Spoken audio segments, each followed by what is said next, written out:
Well, up in northern Arizona camping again. It's a nice cool 75 degrees and a little bit windy. It's supposed to get pretty windy today. So I'm just relaxing at camp, and I figured it'd be a good opportunity to do a 6-month review of my Tab 320S boondock. And as you saw earlier in the video, the beautiful part about having a tiny camper trailer is you can unhitch it and turn it around by yourself. You should probably do it with 2 people to be a little safe, but I managed. So I'm going to go over a couple things I've noticed, a couple slight issues, but not that big of a deal, especially compared to all the other campers out there and the ones I walked through that were brand new and already falling apart on the lot. But maybe throw in a few of the things I've done to upgrade this little guy for my needs. Okay, so we'll start off outside first. I added on these sea biscuit boxes to give me a little more storage room. I bit the bullet and spent the money because they fit perfectly. Over in the battery compartment area, I decided to upgrade to lithium to give me a little more running power for these longer weekends. And it seems to be doing pretty good, especially with the Tab Solar. But a friend and I had noticed in the new tags they had a dividing wall if you're going to run the lithium battery up front.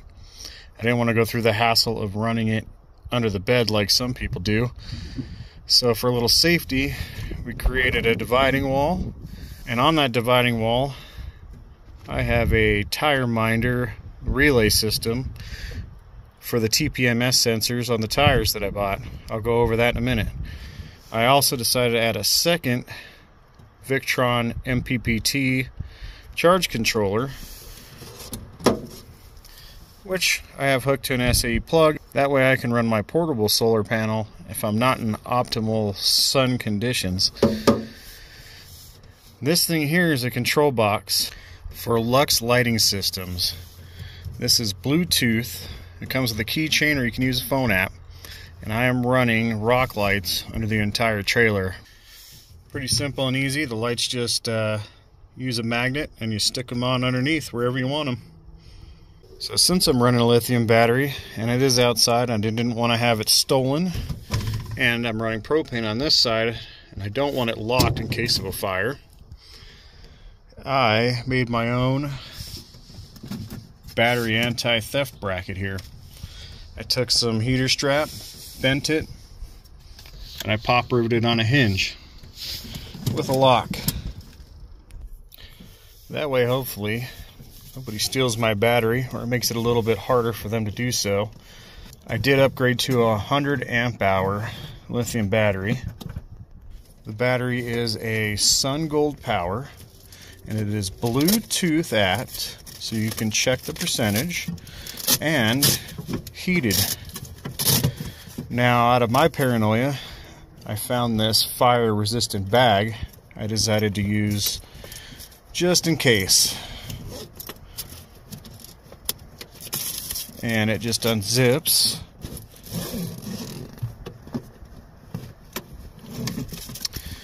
And there's the battery.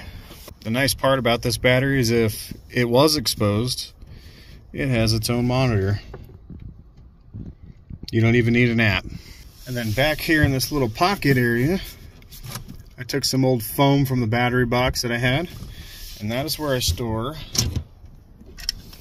my sway control device when the trailer is not in use. It just goes right down in here, and it fits absolutely perfect. Now, this little trailer doesn't really need a sway control device, but out here in the west we get some high winds, and it really does help out to slow down that wagging of the trailer if there's a big gust or some fast moving truck or semi passes you. And it's just kind of comforting to have along. But I never over tighten this thing. I tighten it down kind of snug, but I don't force it. I let it do its job. I just want it to slow down the trailer if it does get pushed. And it does make it nice. It makes the trailer a lot more predictable, even when the trailer is loaded perfect. When I'm doing slow speeds, I'll take it off or run it all the way loose. but it sure is nice to have on those 40-mile-an-hour gusty days. So hopping in the truck here for a second. That tire minder relay is for this little guy. It is pretty nice knowing your temperature and your tire PSI on your trailer. These things are pretty cheap, and it's been working really good for the last 4 months. It even has a little solar panel, and it actually does keep it charged up, or you can plug it in to keep it charged. Very nice to have. So the other thing I recently decided to add was a RV backup camera.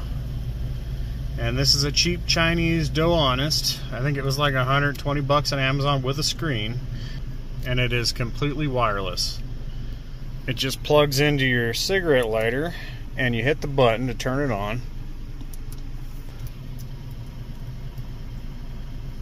and it links up with the camera on the back of the trailer. Screen quality wise isn't too bad. It's a little laggy, but the benefit of having a camera to see behind your trailer when you're going down the road or backing into these really tight campgrounds is worth its weight in gold. So the camera is just magnetically mounted. I did have to make this little plate out of steel with some really good double-sided tape I found. A company called High Tech. And if it's on the right surface, it works amazing. Since most of our trailers are aluminum and fiberglass, that's the only way you're going to be able to do it. I could make a clamp mount up here later, but this little camera does really well, and these magnets on here are insanely strong. It's not going anywhere. The neat thing is it has its own little solar panel, so it kind of keeps it topped off. I did a 4.5-hour drive yesterday, and it barely used any battery. Okay, coming on into the inside of the camper.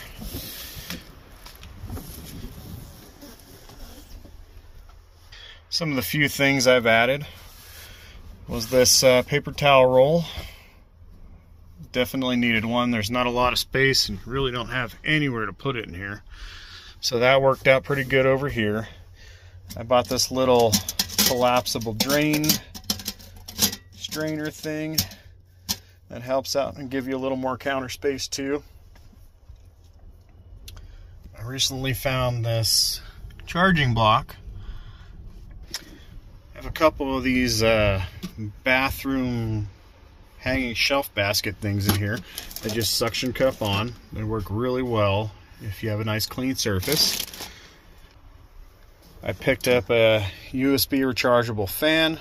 That way if it's a little warm, I can just use this to move some air. I don't have to use the fan up here and waste a lot of battery power. And it also doubles as a way to dry out your shower, and it works very well. Since it is a wet bath, I give it a wipe down in here, and any of the remaining moisture, I just turn this on. It's got a little setting for about an hour, and this thing's bone dry. I see a lot of people complaining about these tables being in a tab and how they're in the way. I just fold mine up like this and lean it up against the counter. I mean, I have a cloth right here, or you can put it outside as long as it's not raining or something, until I want to use it, because it is nice to have a dinette in case the weather's bad outside and you want to cook and enjoy a nice meal in here. And I got some floor mats in here, and I used a cargo liner for a car. It was real cheap, and cut that up just in case there's any water from the shower or the sink. And a rug that kind of matches.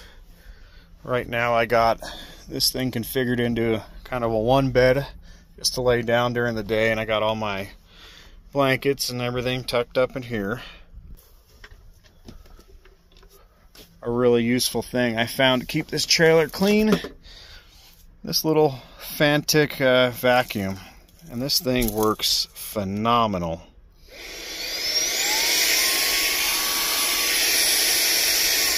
Just the right size for a trailer, and it's USB chargeable. I don't keep a whole lot of stuff in here. I'm trying to keep this trailer light and not really cluttered.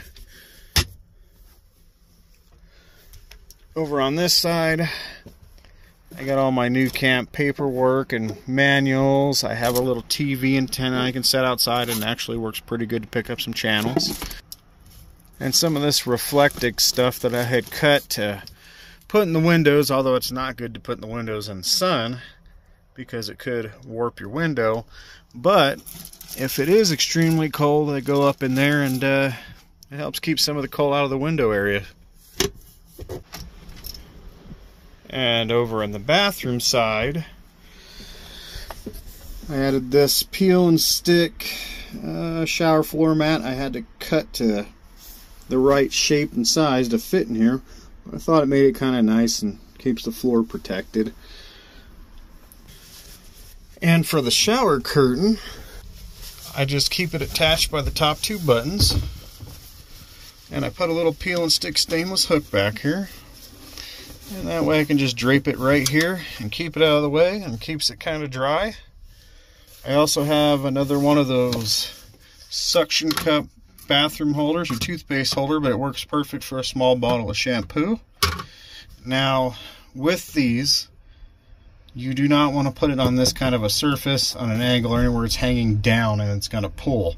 I did make the mistake of putting it here, and on a hot summer day of 105 degrees, this surface bubbled off. I'm guessing it's just like a vinyl sticker on whatever that is behind it, but it created a huge bubble. Now, I did fix it very easily. You can't even tell that there's anything. With very low heat from a heat gun, just warmed it and it flattened itself right back out and stuck. So I got lucky there. Now, as far as showering goes, no big deal to me. I'm short. As you can see, I can barely fit in here. I'm about 5'7". My head does hit the light, but guess what? When you're showering and you take this thing and you put it up here and you want to rinse your head, you're going to be down here anyway. Just as long as you don't stand up too quick and smash your head in the roof. But to have a shower at all, especially a bathroom in a tiny trailer like this, is an extreme luxury. And I mean, we'll probably do sit down because you can, and it's easy enough. Okay, now to go on some of the issues I've had, which are very minor. And like I said, I walked a few RV lots and went through all kinds of models and different manufacturers, and brand new models sitting on the lot had a lot of things wrong with them. So this trailer and the issues that some people have are nil in comparison to the stuff I see out there. For instance, in a lot of those trailers, you'll see this kind of molding or corner edges and things like that on brand new vehicles just falling apart or ripped off. You'll see gaps and seams, and in these tabs, as long as everything's right, everything is perfect, man. I mean, they do a really good job. I mean, you can't expect anything better than that for a travel trailer, really. I mean, the wood is pretty good. It is real wood. I think it has a veneer edge or something on it, but it's wood. It's not fiber crap. And a wallpaper. I don't know how many trailers I went through, and it was a wood fake wallpaper on the cabinets now, and they were completely bubbled and peeling on brand new trailers. I did add a hook to keep my keys and light over here. Now, the only major issue I had was within the first month or two, we had some rains come in, a lot of rains for the desert, and I had a leak coming through right here, dripping, a slow drip. It wet the bed. These unzip and you can pull out the cushions, and I let everything dry and it's fine, no big deal. Didn't stain anything, didn't do anything. But what I did find was on the outside edge, I don't know if you can see that, on the edge of the fan cover, they somehow smeared lap seal all over the edge of the fan cover. So whenever this was first opened, all these drips that were on the edge of that, which I kind of cut off, were stuck to the lap seal around this on the outside and ripped holes in it. That was a sloppy job. I don't know what happened there. I don't know if that was a Monday or a Friday, or somebody was not in a good mood that day or brand new. But I just got some of the correct lap seal, put it up there, and I haven't had a single issue since. Now, if you look right here, you can see this is a little bit warped out on this cabinet door. And when I did a walkthrough, I noted that to the dealer. And about a month or two later, they gave me a call and said my door is in, and I didn't even realize I had noted that down. So they sent me a whole new door, which I have sitting for backup right now to put in if this bothers me too much. Now, I'm not going to blame the manufacturer or any of that. It's wood. It does its thing. It warps. But it kind of works out because I can put my dish towel, which is a tab dish towel, right here for now. So, good to know. No big deal. Things are going to happen, but hey, at least it's not falling apart. Within the first month, I went through the whole trailer and I checked all the screws and the hinges and everything else and gave them a slight snug. And recently checked them again after 6 months, and there's no issues at all. This stuff's built pretty darn good, and I'm a pretty picky person when it comes to fit and finish on everything, my vehicles and all. And I really couldn't be happier with it. I mean, they didn't design these windows, of course. You know, that's that company, so things not going to be exactly perfect, and they might pop off. You got to pop them on, but heat and temperature fluctuations in a hot box in the summer, things are going to happen. And that's just normal upkeep, I think, on anything. The only other issues with this fan, I wish they had some kind of a lock that went to this. Maybe they make one, I'm not sure.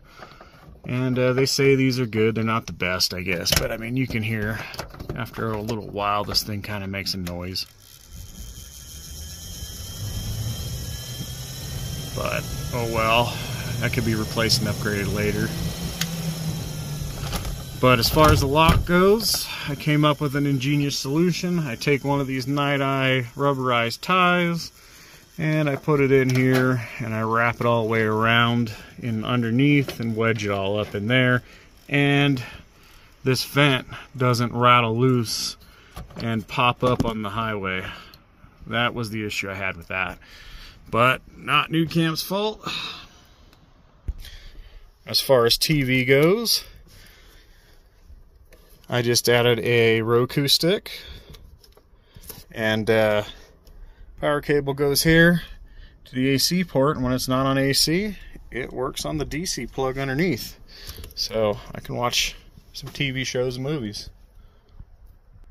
So another thing that I found between the cassette toilet and the fan is that you can get some smells coming up through there when you open that flapper, and it's pretty bad with that small cassette toilet, especially when it's warm out.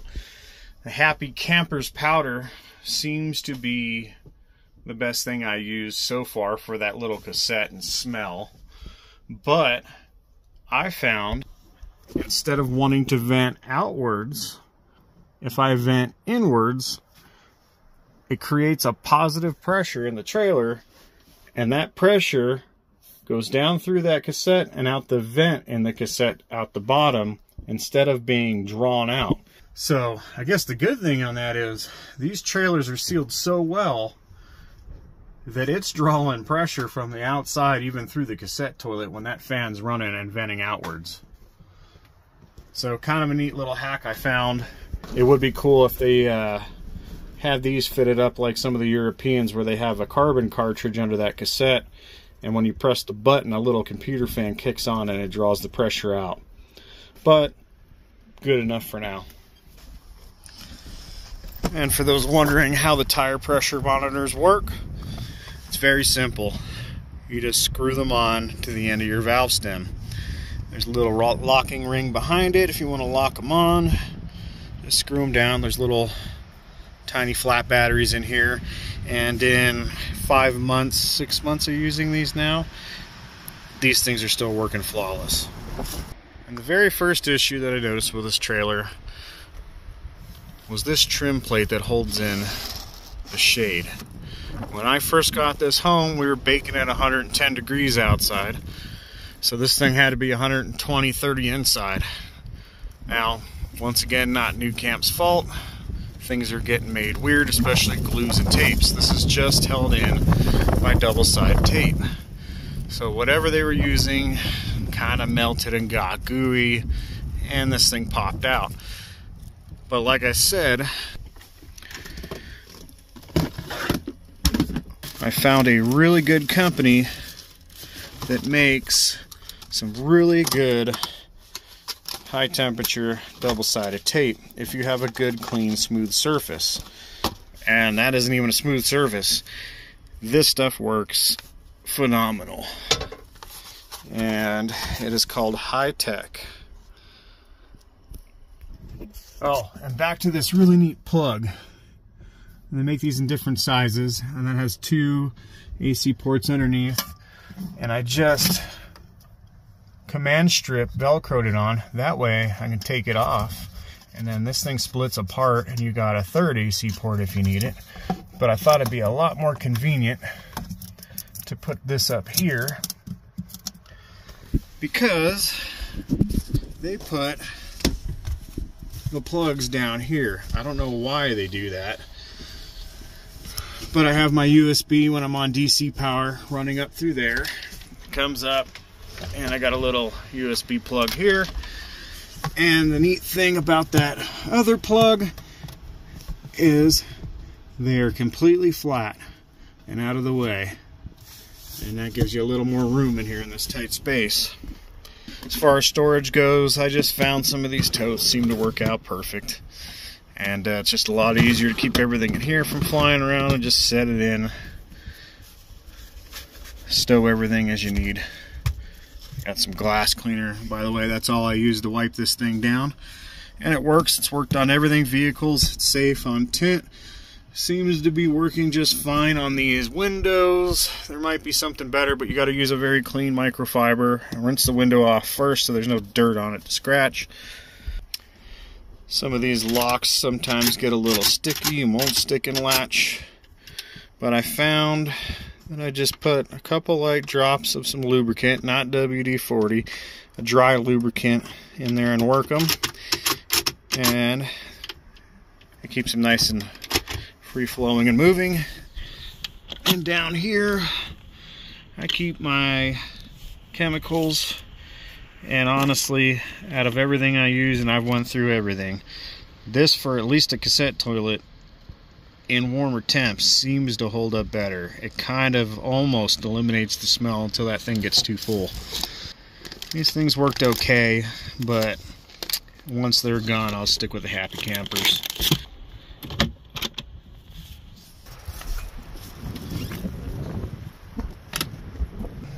And my second issue that I had with this trailer when I got it were these bolts in the step.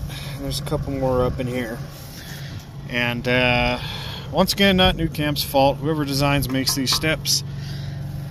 You really need a nylock nut on these. So I just went out and purchased all new stainless nylock nuts, put them on the end, and this step hasn't come loose since. Oh, I did forget to mention I added a RV smart plug to this trailer. I got rid of that crappy twist-on 3-hole. These are expensive, but totally worth it with that plug design. You literally just pop the plug on and it locks and unlocks, and it's weather sealed. I did have to drill some new holes, 2 down here because it was 3 from the original factory plug. It was a little scary, but I filled the old holes with some silicone, and everything's been working flawless for that. So much easier. And of course, some blocks. I just used some hasp blocks on here, 4-inch ones, pop riveted on. That way they're nice and clean. But I want to show you that smart plug. This is just super slick and sealed. Clamps open, closed, plugs right on. You can get that as adapter kit, or you can buy a whole new cord and plug together. It's a little pricey, but totally worth it if you do a lot of camping and plugging in and unplugging. And as far as towing with a Tacoma goes, it does pretty good for this size trailer. I can keep up about 65 to 72 if I have to. Some of our highway speeds are they're up there, and it'd probably be more of an issue to go slower. You may cause an accident, but don't drive faster than conditions allow, of course, or your trailer can handle or you're comfortable with. But it does just fine. The truck has done a whole bunch better by having an overland torque tune done to the computer. It tows beautifully, it shifts great. I can even run cruise control when I'm out on flat areas. It doesn't sit there and wrap up and down searching for the right RPM. I'm also running this Kurt rocker ball, and this has been working pretty good. What that does is allow a little bit of twist front and back, so you don't get a lot of that clanging and banging on start and stops with your trailer. And that's where the sway control attaches. I'm also using this clamp that goes over the hitch, and that keeps everything nice and snug, so there's not a lot of banging going on. For cloudy days when I'm not getting any solar, I have this little 2200i, and this thing is perfect for a Tab 320S, especially if you want to run the little AC. This will do it no problem.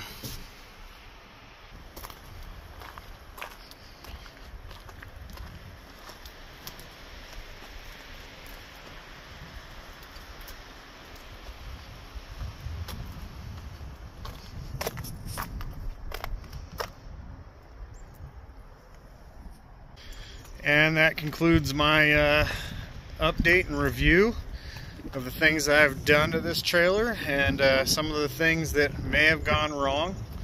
But overall, I am really liking it. I've got about 4,000 miles on it. In fact, I liked it so much that I've been staying in it at the house for fun for almost 6 months. And I think I got everything dialed in just the way I want to by doing that. Well, overall, I am highly impressed with this little trailer. And maybe next video I'll do a little bit more camping and cooking and something a little more fun.